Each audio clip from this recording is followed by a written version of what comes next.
બોલો સદગુરુદેવની જય.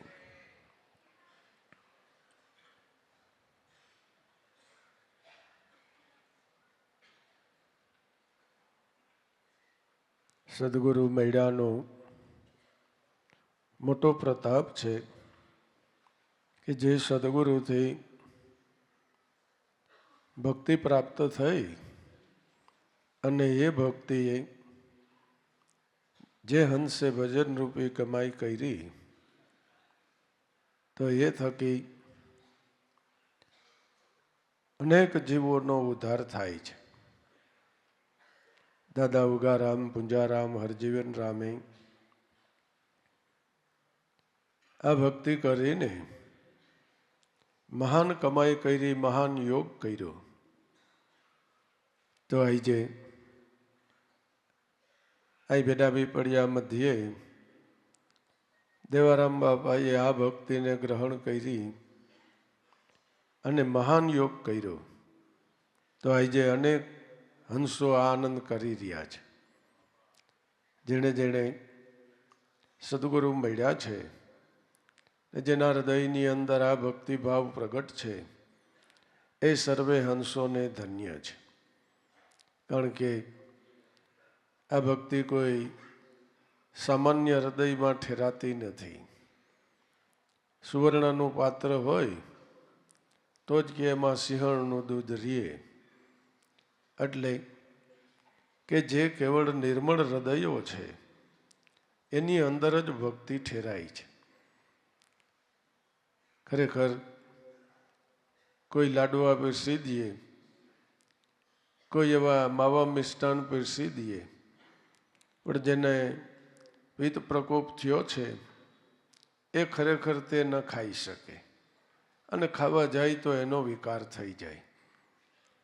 પણ આજે તમારા બધાના હૃદયની અંદર આ ભક્તિભાવ થનગની રહ્યો છે. એટલે તમે સર્વ કોઈ આ ભક્તિના અધિકારી છો.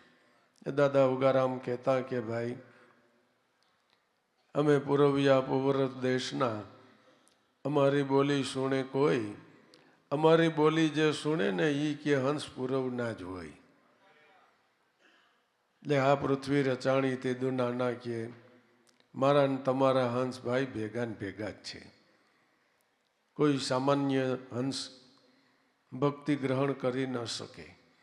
સાંભળે ખરા, વાતું કરે ખરા, પણ ભક્તિ ન કરી શકે.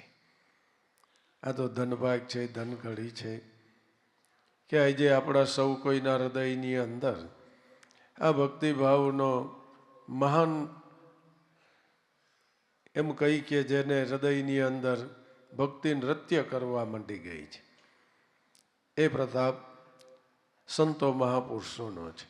એ કાયમ સંતો મહાપુરુષોનો સંગ કરવો, સત્સંગ કરવો, જે કાંઈ હૃદયમાં ભાવ જાગે એ પ્રમાણે સેવા બંદગી કરવી અને મનને સમજાવીને નામ ભજનમાં રાખવું. કારણ કે કેળવણી કર્યા પછી જો બીજક ન વાવીએ તો ઉપજ આવતી નથી. માટે ખૂબ ભલા ભોળા ભાવે મનુષ્ય જીવનને વ્યતીત કરો. કરતા કુદરતે આપણા માટે મહાન યોગ કરી દીધો છે. મનુષ્ય દેહ તો હયાત છે, પૂર્વની કમાઈએ ગુરુ મળ્યા છે, ગુરુએ કૃપા કરીને નામ પ્રાપ્ત કરાવ્યું છે. હવે તો આપણે એના સિદ્ધાંતે, એની સમજણે આપણે આ ભક્તિ યોગે આનંદ કરવાનો છે. કરવાનો તો બાપા કાંઈ નથી. એ શ્વાસોશ્વાસનું એક સ્મરણ કરવું છે. જે કોઈ પણ મનુષ્ય કોઈ પણ સમયે, કોઈ પણ સ્થિતિએ, કોઈ પણ સ્થાને સહજતાથી કરી શકે છે.